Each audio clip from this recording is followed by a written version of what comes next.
Happy Friday, and please welcome to me talking my biggest stuff about the new Masters of the Universe Revolution. Ooh, let's start off proper.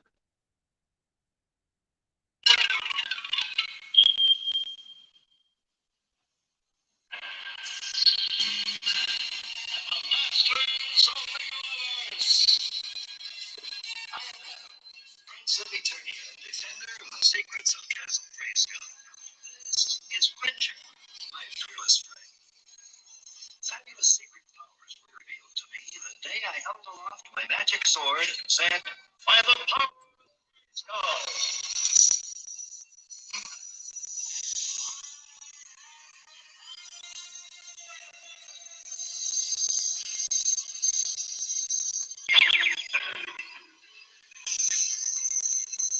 Cringer became the mighty Battle Cat, and I became He-Man, the man in the universe. Three others share the secret. Our friends, the Sorceress, and Orko. Together, we defend Castle Grayskull from the evil forces of Skeletor.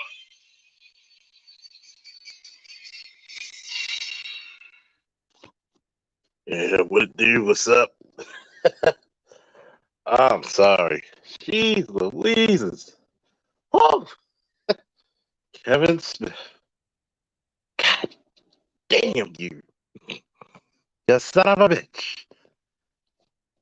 See, it's about time when people make corrections on something that they did horribly the first time and they got it right the second time. Oh, you son of a bitch. You gonna set the world ablaze with this one. Yeah, buddy. Man, if you're not, y'all better watch that damn Netflix, man. Y'all better watch that special, man.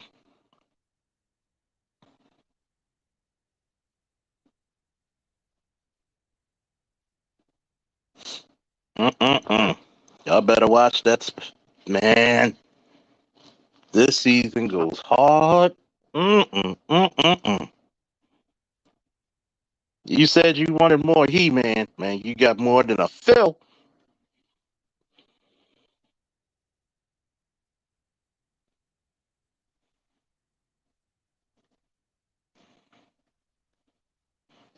I mean, they start off.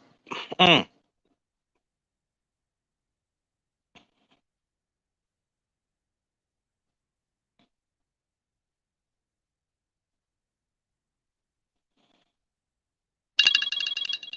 Hold on a second, folks.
Sorry about that. Man, that first episode. No, they have the Netflix. God damn it! It's on Netflix. It's not a new movie. Not a new movie.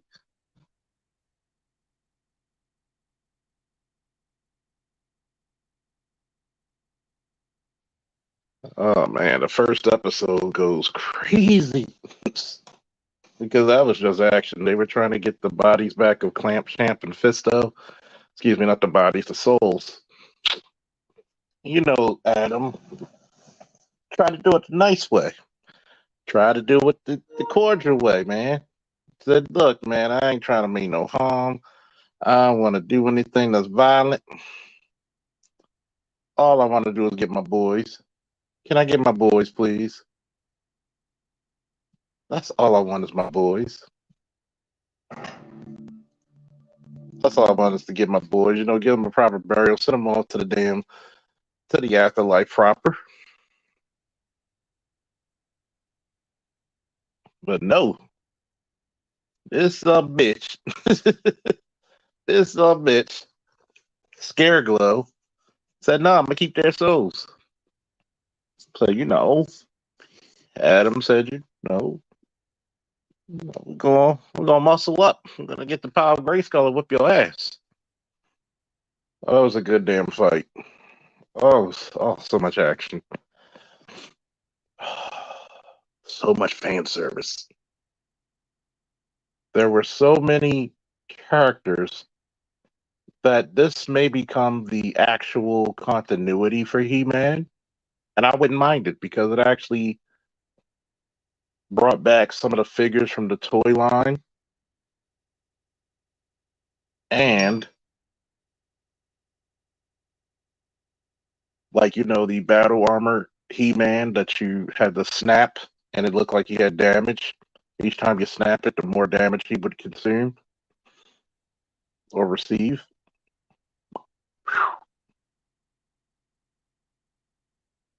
Then you even had, what's the dude from the movie? Shit.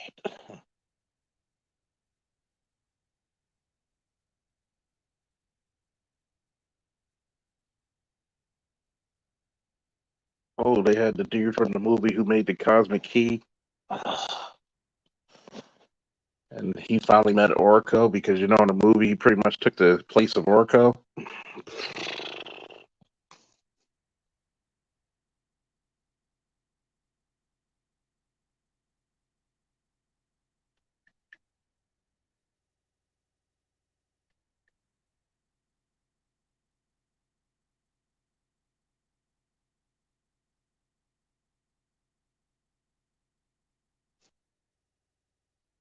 Oh wow. Oh, Sheila E. the Quiet Storm, gone away now.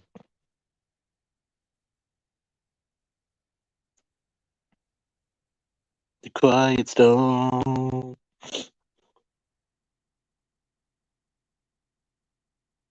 Oh, Gwildor. That's his name, Gwildor. Oh man. Oh, I'm just looking at it. I have it silent again. And they have Adam dressed up as like as like the Scarecrow, and he's literally in the underworld trying to fight for his, deceased buddy souls.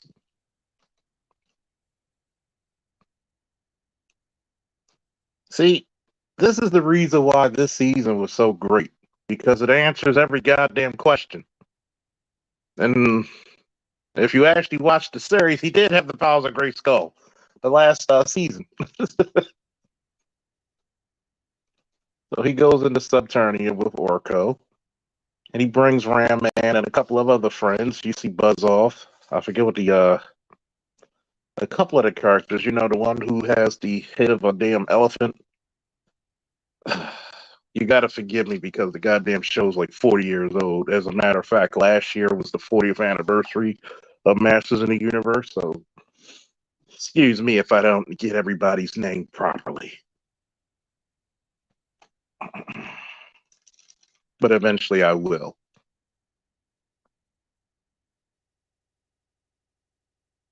there's so many hidden gems that a lot of people probably miss if they were not fans of the original series. And I had to go back and look. There's some things I caught immediately because I'm such a big fan of it. Immediately.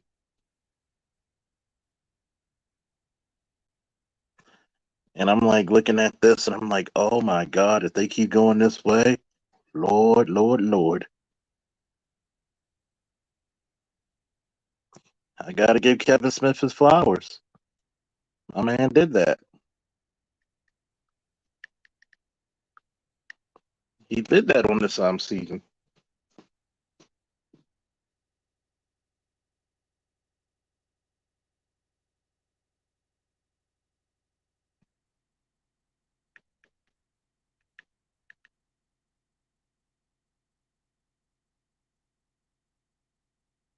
It's on Netflix, man. Go watch it now. Get off of here. Go watch it. Go watch goddamn Netflix because you may not get what I'm saying.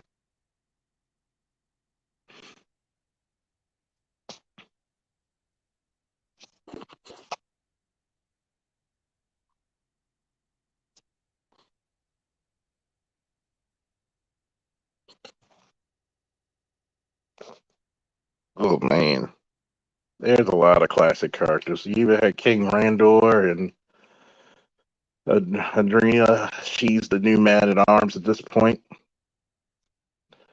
Duncan's retired. I like his new battle suit, by the way. Jesus Christ, that was a good.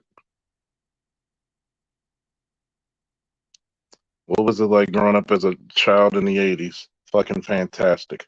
Children stayed in their place.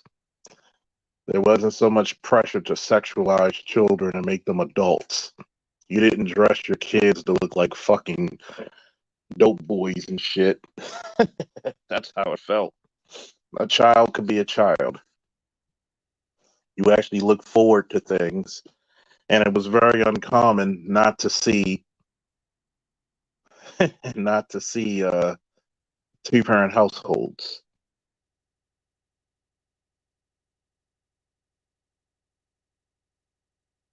See, they always said it in the show, even in the 80s, the sword is a conduit. What a lot of people forget is that he's actually a descendant of King Grayskull. So he innately has the power. It's part of his birthright. Now other people may need the spark, need the sword to transform, but he does not. But the conduit is to control it.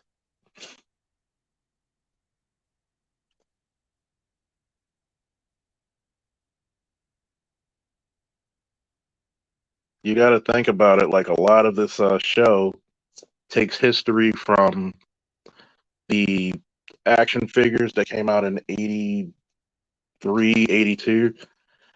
So they got the mini comics because well, some of you who were not old enough or not into Masters of the Universe lore, they had the Wonder Bread, He-Man, where it was either a rumor or it was actually true, where if you got, the proof of purchase of Wonder Bread and mailed it in, you would get a special collector's item of He-Man. So they went off the legend of the lore and actually made Wondar.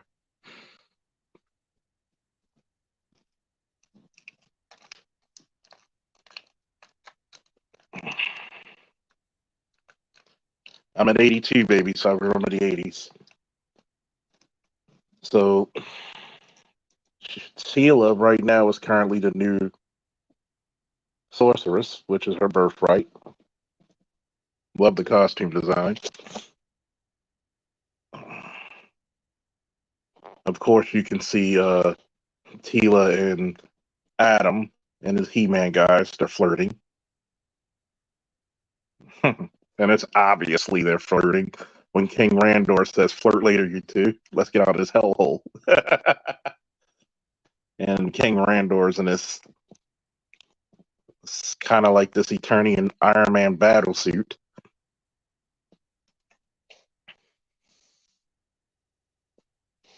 Oh man, this shit was so golden. This shit was so golden. And I'm an artist at heart. I gotta once I move into a new place, I'm gonna really set up my art equipment and start drawing again more. Man, man, do I want to get the He-Man from the 2002 series? I actually loved because it filled in a lot of blanks.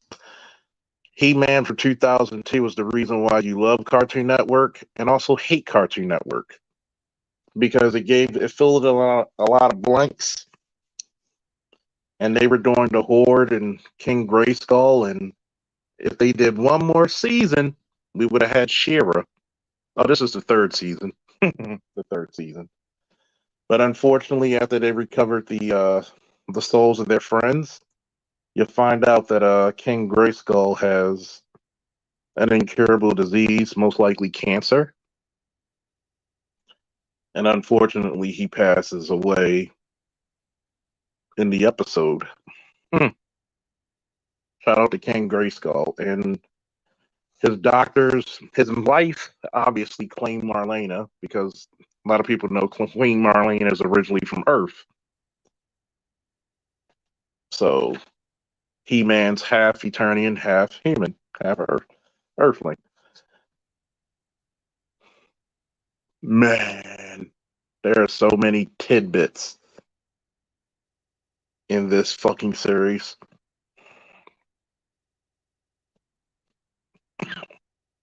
Hey, Artisan, are you free or are you just driving around?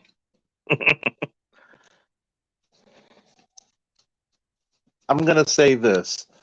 A guy like Artisan, myself, or anybody who loves this lore would have seen a few things and was like, oh shit.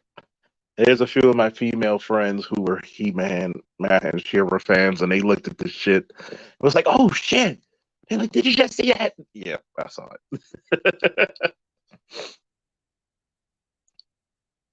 The design of the characters in this show, I've already said I'm going to dedicate probably hundreds, if not thousands of dollars just for these figures because they look so beautiful and so tough.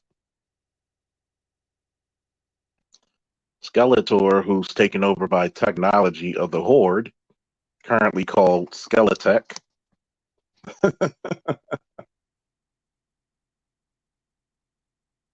And just to let a few of you know who haven't seen it, yes, I'm giving away spoilers, so be warned. You should already know if I'm doing a recap, I'm doing fucking spoilers. Should be fucking obvious. Jackasses. Okay. They got your boy Keith David doing the voice of Hordak.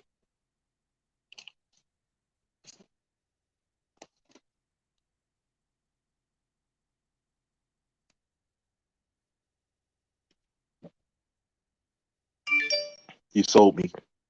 You fucking sold me, man.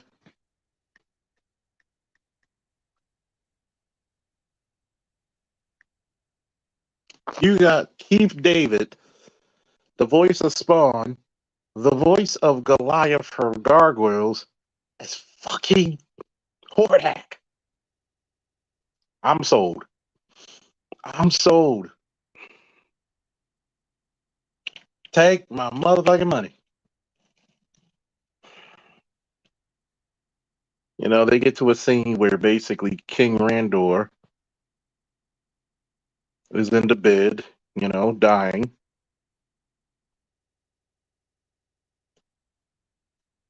His doctor, Queen Marlena, and Duncan knew about the disease, but it was his dying wish not to tell his son because he wanted one more adventure with his son before he passed.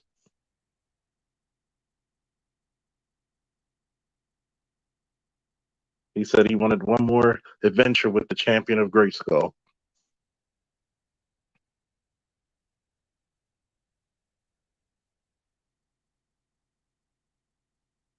And the sorceress tried to heal, King Grayskull, and he said I wouldn't let her if she could, because he said I lived a long life. This was actually a very tear-jerking moment because he asked to speak to his wife and his son. Hmm. Not gonna lie to you, King Grayskull kind of went out like a G, surrounded by his friends and family.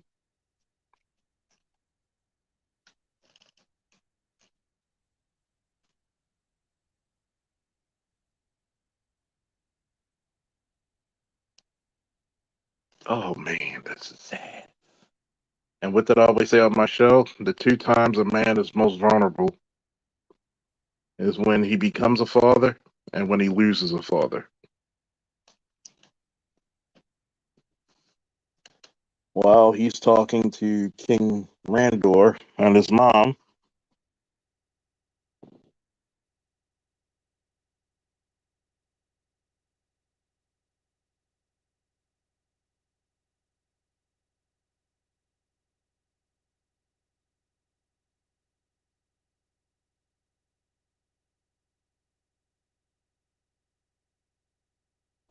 it's kind of like she's trying to rebuild, Preternia, which is their version of heaven that was destroyed a season ago by Evil Lynn, who was not only the sorceress of Grayskull, but she was also its champion at the same time, but she had all this power.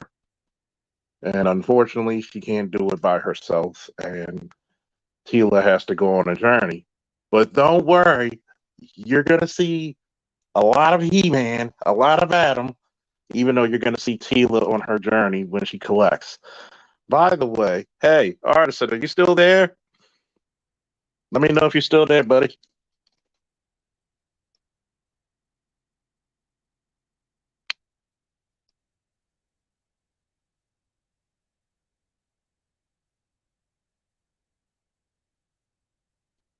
Because I'm gonna give him his flowers. I don't give a fuck what people say. Kevin Smith and them boys did it.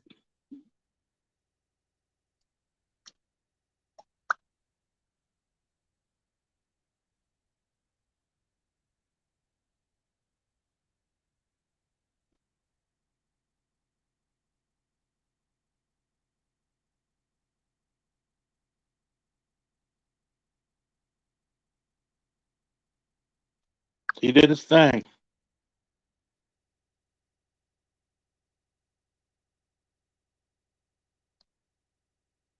God knows he did his thing with this one.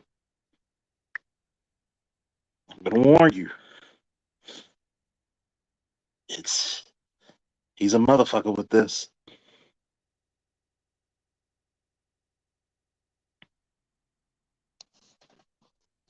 I'm gonna warn you. Unfortunately, King Randor passes away holding the hand of his son and his wife. Adam is gonna do the eulogy for his father while taking the throne of Eternia. Simultaneously, Teela is going to have a nice talk to her mom because there's no heaven for their souls to go. She's basically stuck in the chasms of Grayskull. Ah, man. Nigga, watch it. This shit is fan service. Everything from the toy line, from the mini comics to the cartoon to even the 2002, even the fucking movie Masters of Universe is in this fucking season. If you don't watch this, you're doing yourself a great disservice. Oh my god. This shit, the action is crazy in here. And there's a few questions that's been lingering on in the Masters of the Universe scope. And they get answered in this season, at least some of them. And other ones are going to be answered next season. Teela's told by her mother that she has to obtain the three ancient scepters. One, she already has the power of Zor, which is also the bird that Sorceress transformed into. She has to get I forget what the one she talks about. Let me rewind it a little bit. She has to get the one where, you know, the one with the snakes. For those of you old enough to remember the toy line, remember when Tila had the costume and it looked like a snake scepter around her? It had like a cobra vest. You actually see it in this shit. And they explain why she's like that. No. Watch the season before it. Watch the first season. The first season was kind of bad. The second season picked it up and was better. This season was everything the fans asked for, plus some.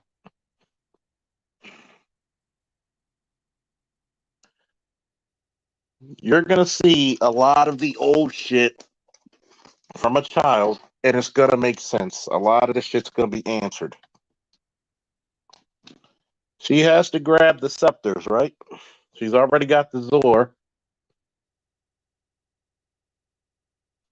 These are the ancient gods. The snake magic, which was lost to humans years ago. And then she has to get the staff of Havoc. And everybody knows who has the Havoc staff, Skeletor. So she starts on her journey going for the snake magic first.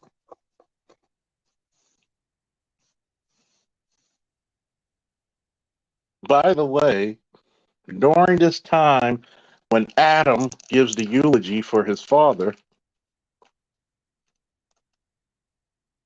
it's called the Kai, the Staff of Kai, which is in the magics of dark smoke.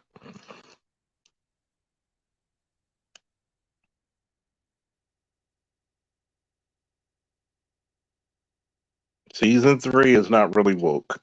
No, there's none of that woke shit is in season 3. It's no woke shit in here. All that woke shit, all that, I am woman, hear me roar shit, no. Do women play a good role in this? Yes. Women.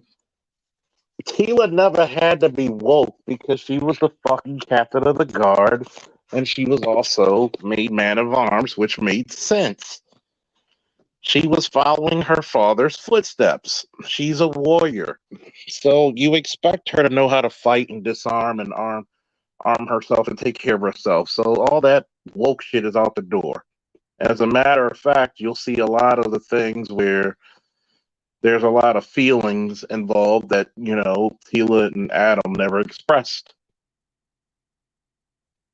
His father even gives him some advice to go tell Tila how he feels about her before it's too late.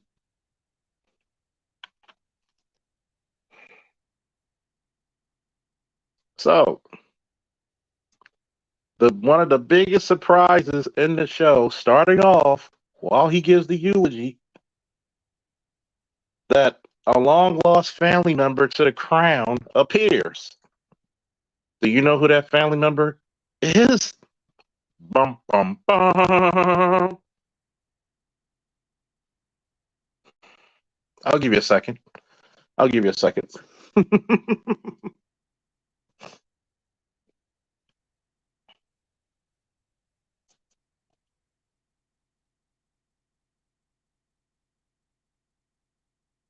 Because Randor even mentions it. I lost even a brother.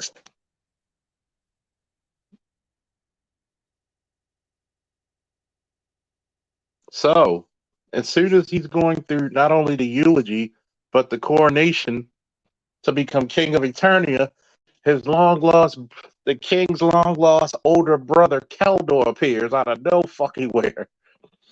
Bum, bum, bum. So they actually confirmed, once again, even though it was confirmed before, they confirmed that Keldor, his half older brother, does exist. And the reason why he couldn't take the crown was because of his half breed you know, parentage. He was his mother was a Gar, and in the story, the Gar, well, in the comics at least, the Gar were actually people who were treacherous towards King Grayskull thousands of years ago. They actually betrayed him. So the Gar were forced away and could never get the crown. So King Miro, which is Prince Adam's grandfather, King Randor, and Keldor's father, even though he loved them, and he loved both Keldor and Randor equally, he didn't want him to be ostracized. As a matter of fact, Keldor, when they were kids, looked up and loved his brother. Yes, he's been fighting his uncle all these years. He now you see why he's pissed. So all these years, you have to think about it. You're the older brother of the king, and you could never sit on the goddamn crown. You could never sit on the throne. You could never have the crown. Wouldn't that piss you off?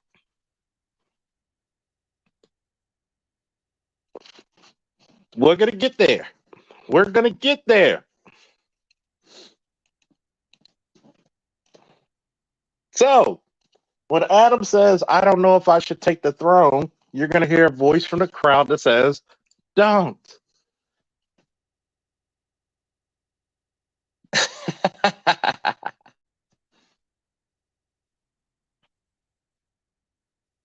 And guess it's Keldor.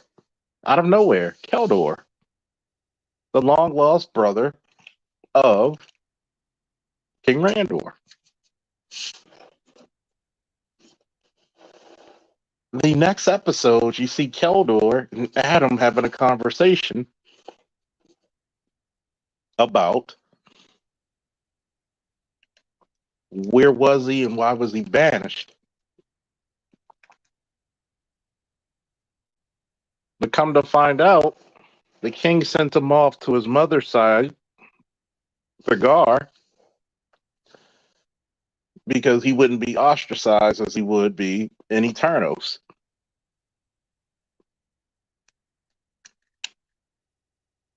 So, when he tells the story,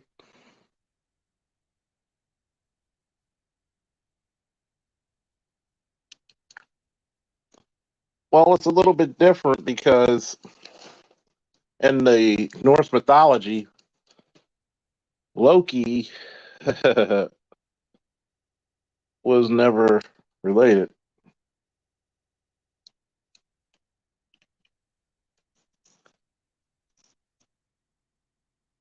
Actually, that Loki and Thor was nephew and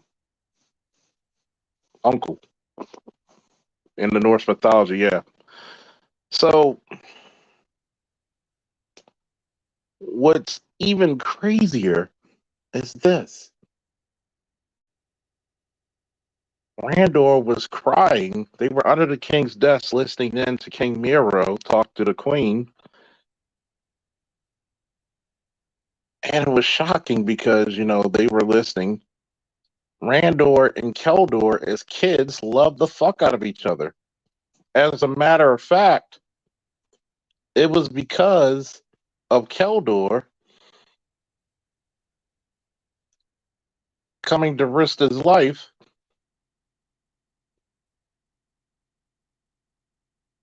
Keldor actually saved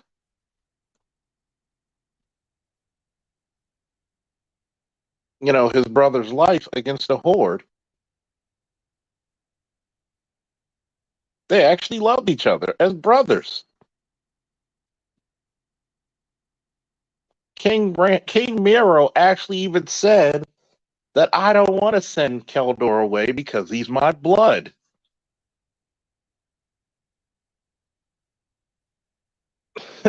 Oh man. Who would have thought this fucking toy line would have such a great story? And they literally called him the bastard son of a king.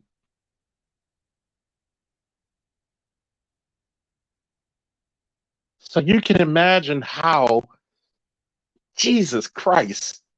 I got a question. Was Skeletor actually wrong for being this fucking upset? What do you think? Give me an answer in the chat, please. Think about it. He didn't choose his parentage, but because he had blue skin and he was a half of a Eternian and half Gar, he couldn't rule. Everybody wanted to send him away. Even his father was against sending him away. But he didn't want his son to grow up being ostracized by the people.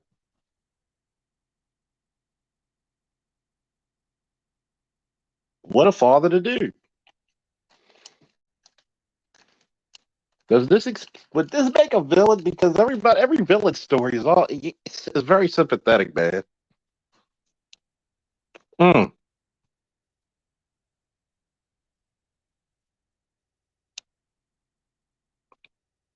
And there's many times in the story, Randor did not want to take the crown. He took it out of necessity, not because he wanted it.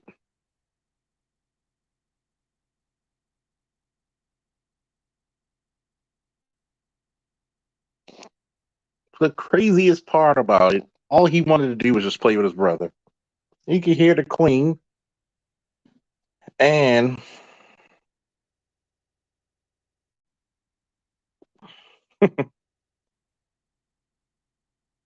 the king argue about sending Keldor away.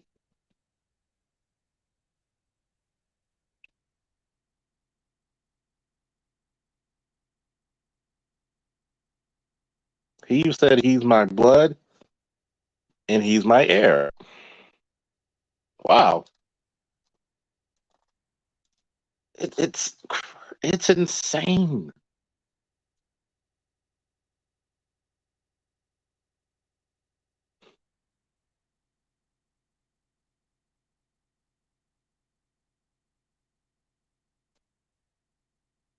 He's your blood, but not your heir. Good God Almighty. He said, "What court waits for a king of a bastard son of a king to take the throne? Watch his younger brother take the throne. His people do not trust us. They are forbidden from leaving their shores and setting foot upon ours. If I send my son there, I'm effectively banishing him. Eternals is banishment for him. And in Atwagar, he would actually. Oh man, this is. Whew.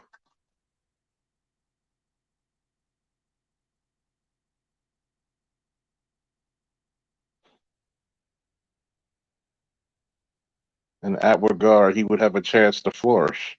I don't know if she's doing that out of kindness, and he will always be second to his younger brother. Whew. I'm gonna suggest she's saying this out of kindness, that he doesn't want she doesn't want him to feel like he's secondary or to create some type of resentment against his younger brother. But man, that's and you got to remember that Randor, and they said until Randor produces an heir, which would actually make him third.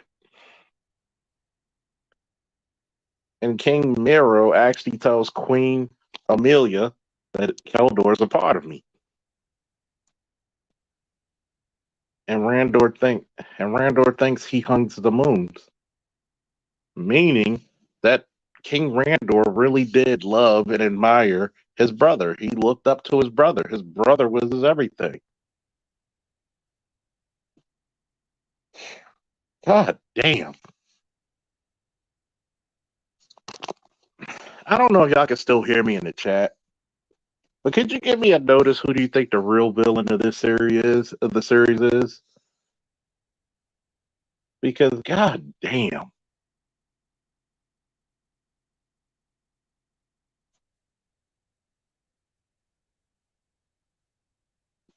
You literally separated brothers who truly loved and adored one another only because of the color of one's skin.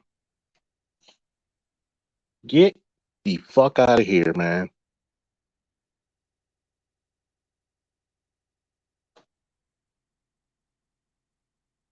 Mm, mm.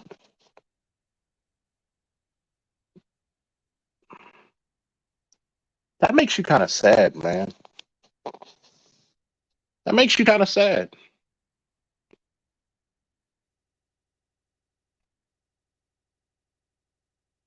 And for some families, that can be quite relatable, especially if you have like a half white, half black sister or brother, half Asian, half Hispanic. And there are some families that don't like that. And you're separating, but yet the siblings don't see that. They just see my younger brother, my younger or older brother's sister or brother. This is on Netflix. Mm.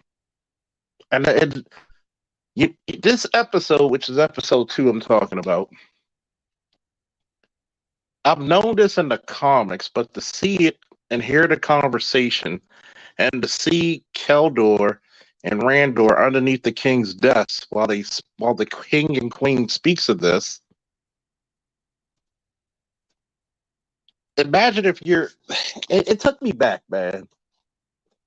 And I know people are gonna say, "Damn, you just this cartoon took you back to your childhood." More ways than one.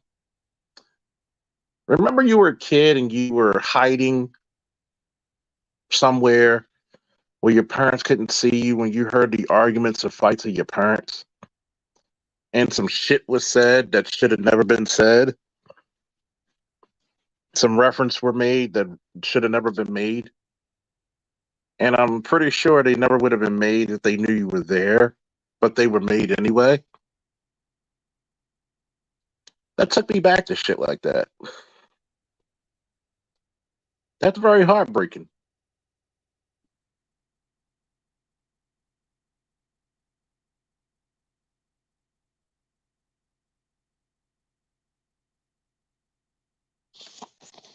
Think about that. He even said that he's a part of me, and Randor thinks he hungs the moons. But which is kinder, my love? Keeping him close? Condemning him to a life of service of a crown that by divine right should be his? Or sending him home, a home where he could build a life? And you literally see a scene where Randor and Keldor, when they're kids, crying out behind the shadows of kings.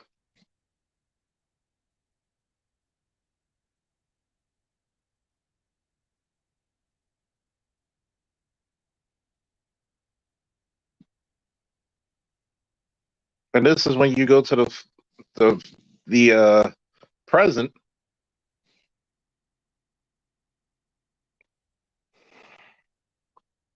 and he comes back, and he said, after I was returned to Anwar Gar, the horde attacked. I was wounded. Rumors spread that I perished, but I lived. But I choose to let the rumors live as well. I thought my death would make things easier for your grandfather and for Randor. So he blamed himself for what happened. Well, yes, Randor always took responsibility for everything. So I guess he was born a king. Damn. Randor never knew that his brother lived after the horde attacked the Gar Kingdom. And he blamed himself. He went to his deathbed blaming himself for the supposed death of his brother. God damn.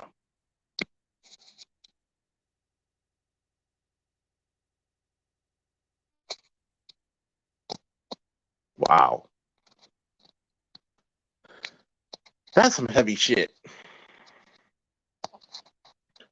To go to your grave not even knowing that your brother still lived.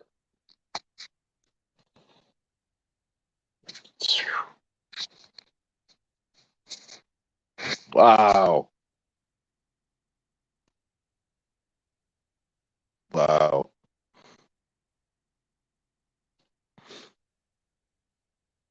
Mm, mm, mm, mm.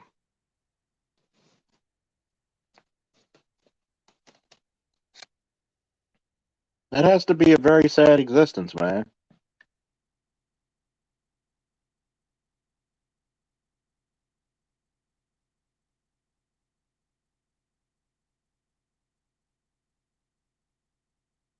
Has to be a very sad existence.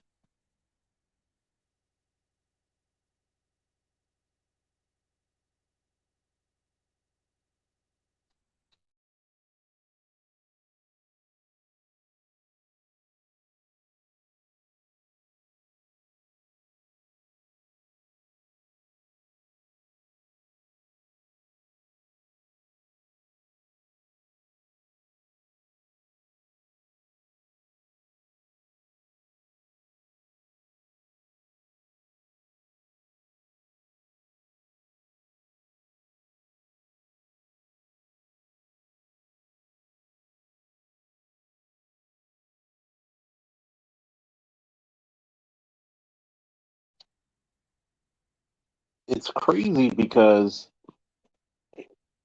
during a battle where Skeletor attacks Eternals,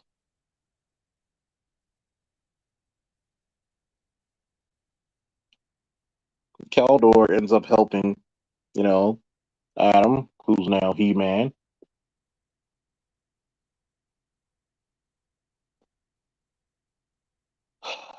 And Keldor is now made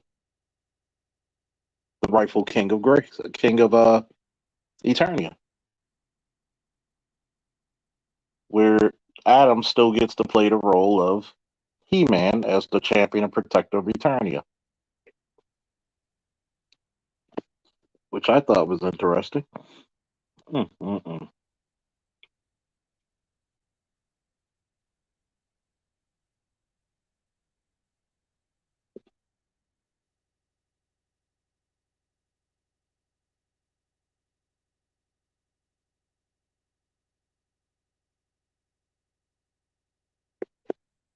Man, during this time, we're gonna go back to Teela,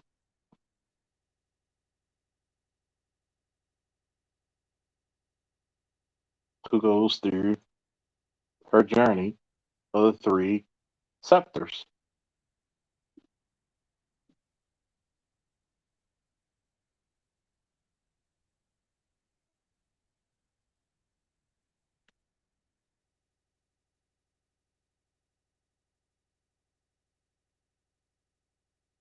and she's talking to Gramir the Magnificent, which is a gigantic dragon who's old as hell.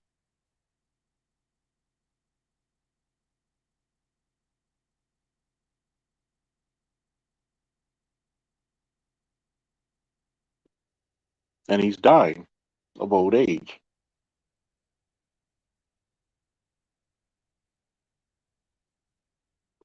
And guess who's sent to take care of this dragon and basically play hospice?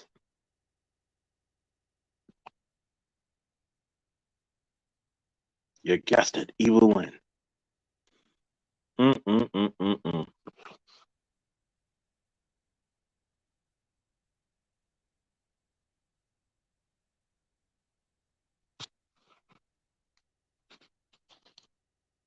Mm-mm-mm-mm-mm. Evelyn has to pay for her penance.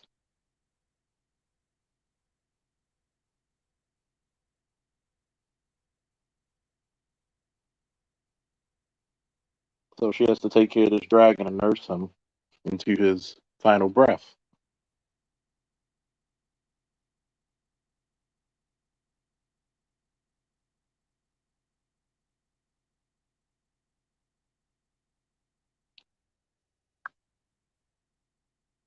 now she gets the snake scepter. Once again, fan service alert, because she gets the uniform from back in the 80s when Tila had the little snake scepter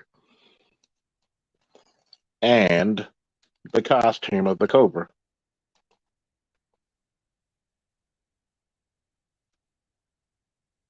Crazy as shit. Because of Mother Box from last season, they're attacking Eternia with these grenades that have nanotechnology in it where they can take control and cybernetic and make cyborgs out of people.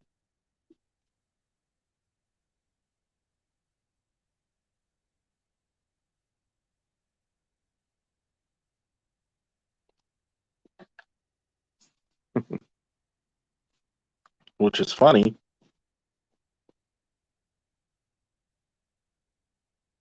Come to find out,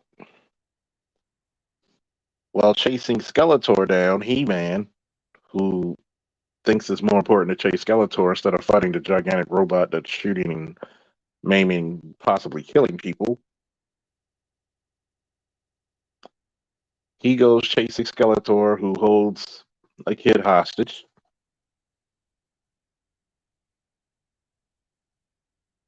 And for some odd reason, he finds out he's immune to it because of the powers of Grayskull and the magic that it possesses. Hmm.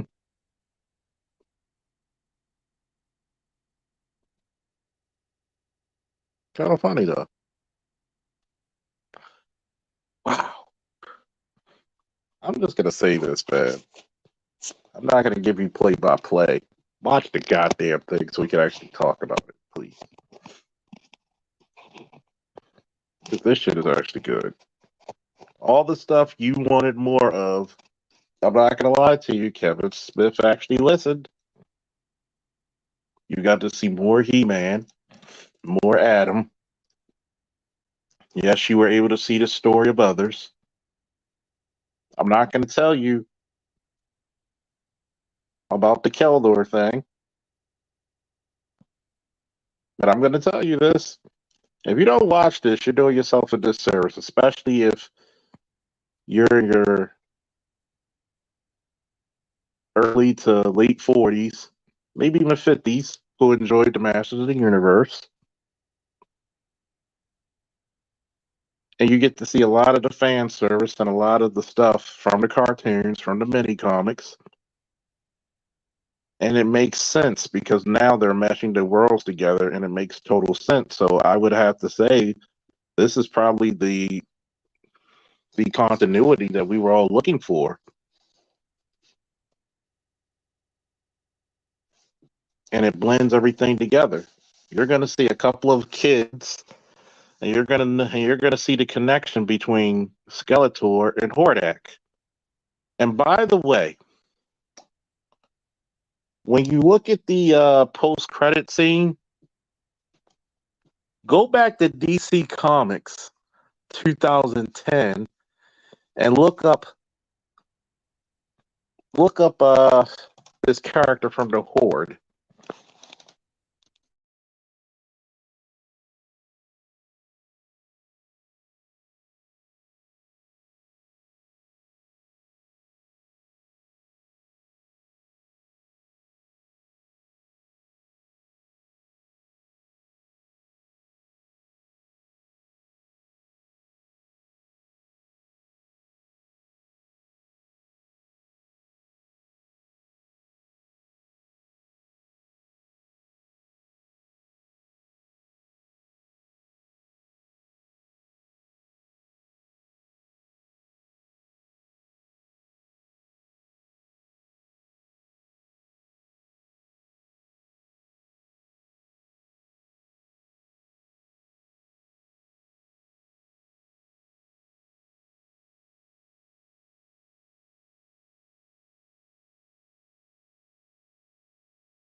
I'm gonna say this. Look up the name Despera, and I'm gonna type it in the chat.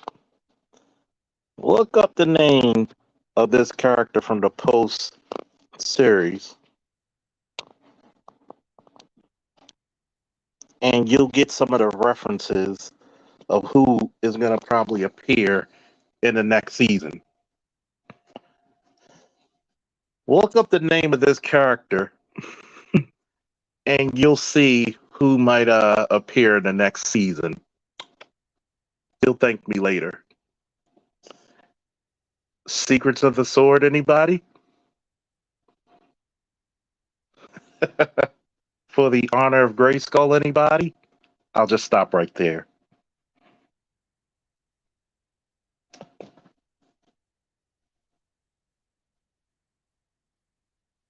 Look up that character from the 2000. What was that? The 2012 DC Comics.